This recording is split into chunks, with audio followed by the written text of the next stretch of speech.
विज्ञान का मतलब क्या सिर्फ वेस्टर्न साइंस ही होता है? क्या विज्ञान नाम सुनते ही सिर्फ वेस्टर्न साइंस या मॉडर्न साइंस उसकी ही इमेज हमारे दिमाग में नहीं बनती?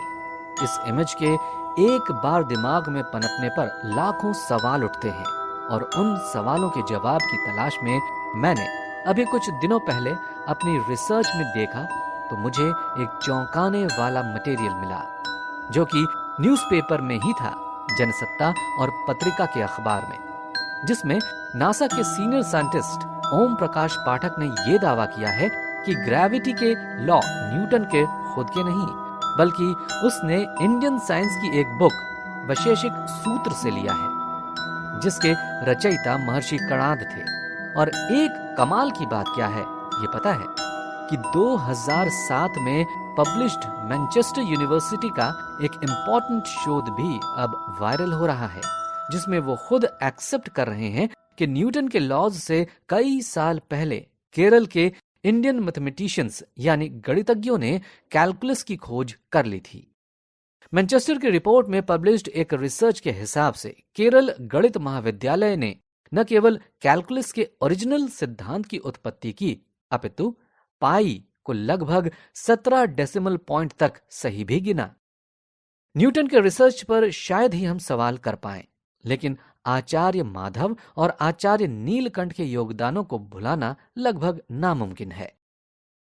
अब अगर कैलकुलस पर यह हालत है तो सोचिए गुरुत्वाकर्षण पर क्या स्थिति रही होगी।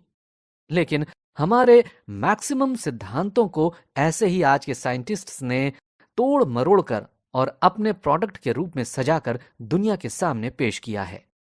रेडियो का जन्म जिस वायरलेस तकनीक से हुआ उसकी खोज जगदीश चंद्र बसु ने की, लेकिन इसका श्रेय गग्लियल्मो मार्कोनी ने लूटा। मैं ये देखकर दंग रह गया, क्या सच में हमारी साइंस इतनी डेवलप्ड थी, जबकि हम तो ये पढ़ते आ रहे हैं कि न्यूटन ने ही ग्रेविटी के लॉ।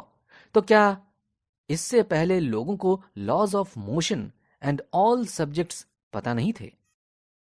जहां तक क्रेडिट्स चोरी करने की बात है तो वहां पर मुझे अंग्रेज यानी अमेरिकन और ब्रिटिशर्स की गलती बिल्कुल नहीं लगती। क्यों? क्योंकि उनका तो स्वभाव ही है धोखाधड़ी करना। लेकिन मुझे एक बात खलती है कि भारत में आज के टाइम पर जब कोई बच्चा कुछ नया इन्वेंट करता है ना, तो उसके ही अपने उससे जलने लग जाते हैं और उसे सपोर्ट करने की जगह उसे गिराने की कोशिश में लगातार लगे रहते हैं। लेकिन ये मेजर बात नहीं है।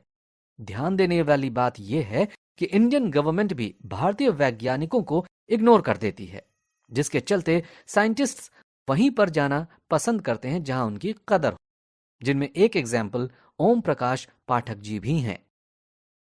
खैर, एक टाइम हुआ करता था जब वेस्टर्न कंट्रीज के लोग हमारे यहां पढ़ने आते थे, लेकिन अब वाकई ये सोचने लायक है